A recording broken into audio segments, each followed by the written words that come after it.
While uncertainty remains large, COVID-19 infection-fatality ratio and transmissibility may be comparable to Spanish flu of 1918 and above 1957 flu.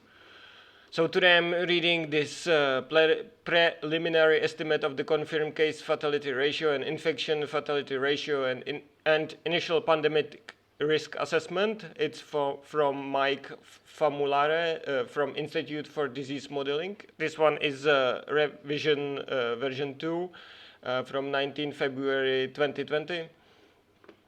And so the recap of the substantive revision of 19 February 2020. On February 16th, I received mail from Neil Ferguson, who kindly pointed out a technical error in the estimate IFR. I neglected to adjust for case to ascertainment rate the fraction of all infections reported as cases for delays from infection onset to symptoms and case confirmation, and thus overestimated the total number of infections denominator. With this additional adjustment and using the same methodology and the data from original version of this report, the uncorrelated estimates of the infection-fatality ratio, IFR, is 0.94. While the uncertainty remains large, this estimate now excludes CDC reference estimate for the 1957 H2N2 pandemic flu, and is only twofold lower than overlapping with CDC's reference estimates of 2.04% for 1918 H1N1 pandemic flu. So 1918 pandemic flu is a Spanish flu. Was quite severe. It had quite severe impact at the end of the First World War. It was definitely a pandemic, and there was quite large drop in. There was some measurable drop in the population. While the world today is not the same, so we may see, much better reaction, and as well, this one is not quite as dangerous. But yeah, we will see based on the mutations and maybe some additional data, some future impact of this illness. You may get it once, maybe the second time it may be worse, maybe there's some damage on the organs or something, so we will see.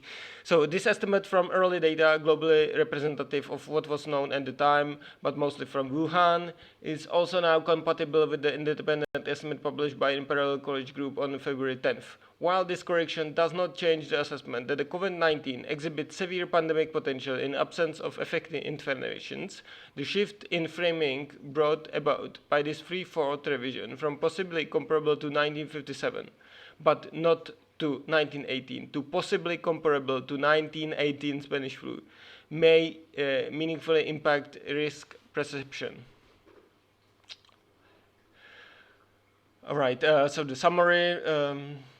Based on publicly curated lineage data that has thorough case data through only January 15, the early evidence is that the confirmed CFR has strong age structure with the highest risks of death in the elderly.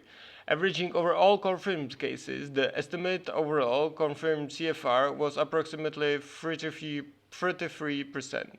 This estimate, which is only well-grounded in the data through January 15, is roughly 10 times higher than the incorrect naive calculation mentioned above. With expanded diagnostic capacity and more sensitive case definitions, it is reasonable to expect this number will trend downward over time, and we will update as data becomes more available.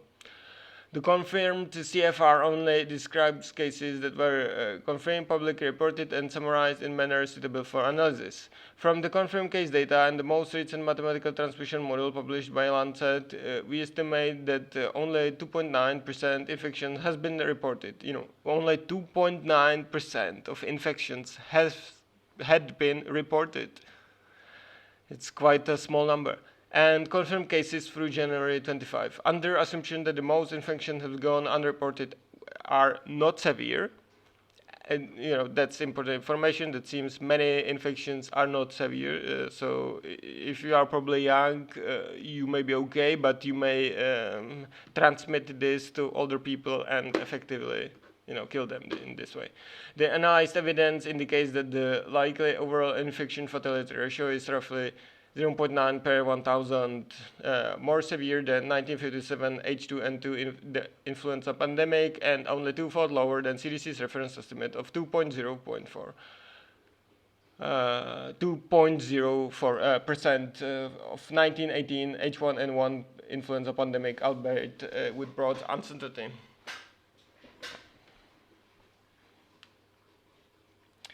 All estimates and assessments are preliminary. We are providing them to guide decision making in absence of better information, and they will continue to be revised or superseded by work of others as evidence warrants.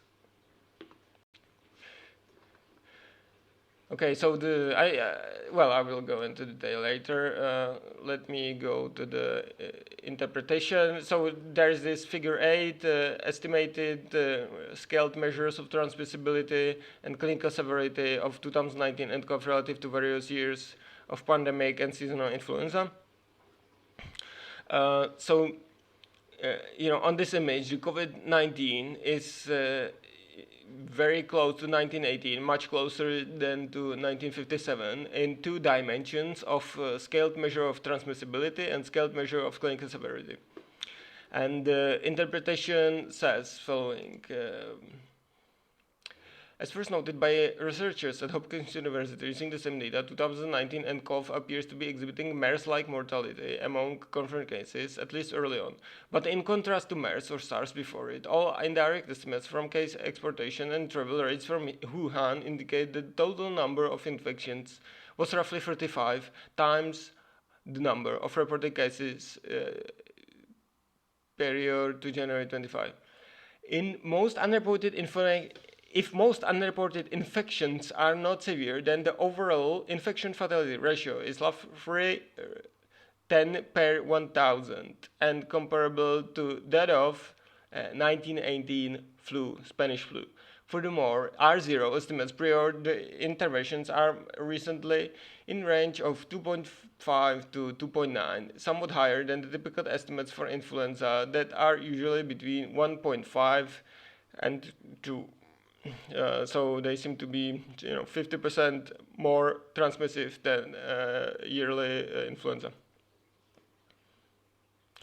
Using CDC's novel framework for assessing epidemiological effects of influenza epidemics and pandemics, read 2013, evidence to date points towards the 2019 nCoV having potential to be comparable to the most severe respiratory pandemic in the last century in absence of effective control measures in figure 8.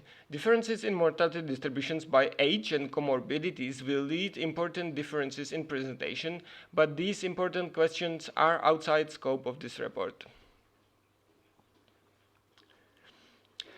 Yes, so this was the overview. If this is accurate, we don't have all the numbers just yet. I think we will see them probably this week. We will see more analysis. We will know more. But if it is true, then it would be kind of dangerous. I suspect that there could be some supply chain disruptions. Some rare things could be missing. We already see it with the face masks, and here also with in Czech Republic with those special antibacterial soaps.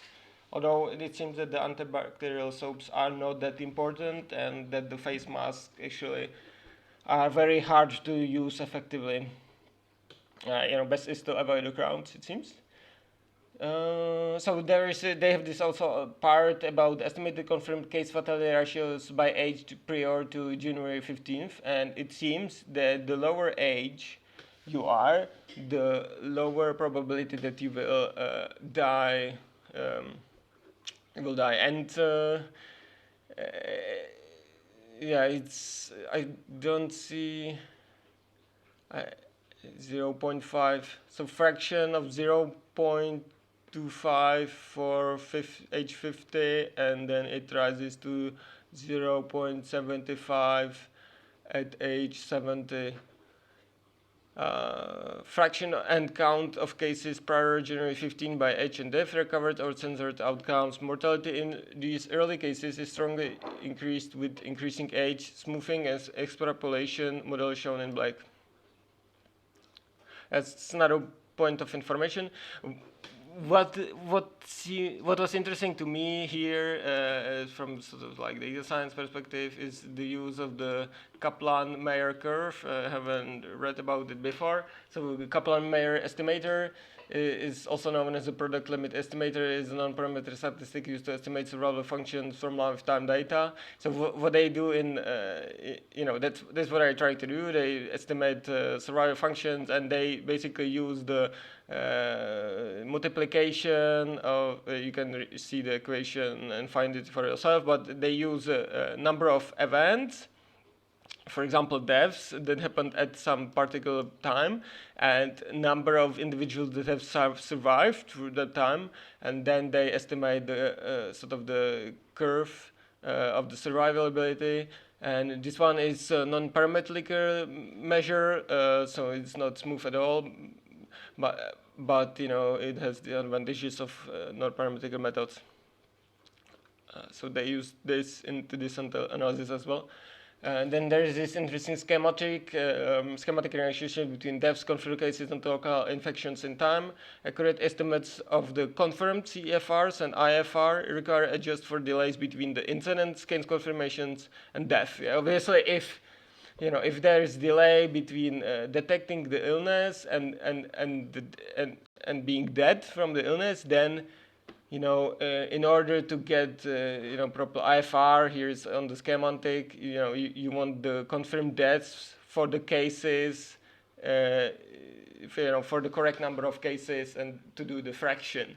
So you have to do sort of time adjustments for that, and that's what complicates the things. You cannot just do the differentiations at some point in time, and this is what they did here. They also, as I mentioned before, they also know about the potential unconfirmed cases, mild cases. Yeah. All right. All right, I think that will be all. So in recap, while uncertainty remains large, COVID-19 infection-fatality-ratio and transmissibility may be comparable to Spanish flu of 1918 and above 1957 flu. We don't know just yet. There's not enough data. We will see, different geographies, different temperatures, and different populations may react differently. And yeah, thank you very much. Hope you like it, and hope to see you next time. I will do hopefully some machine learning. I don't actually enjoy so much reading about about this, but yeah. By the way, I have also this coronavirus chart webpage.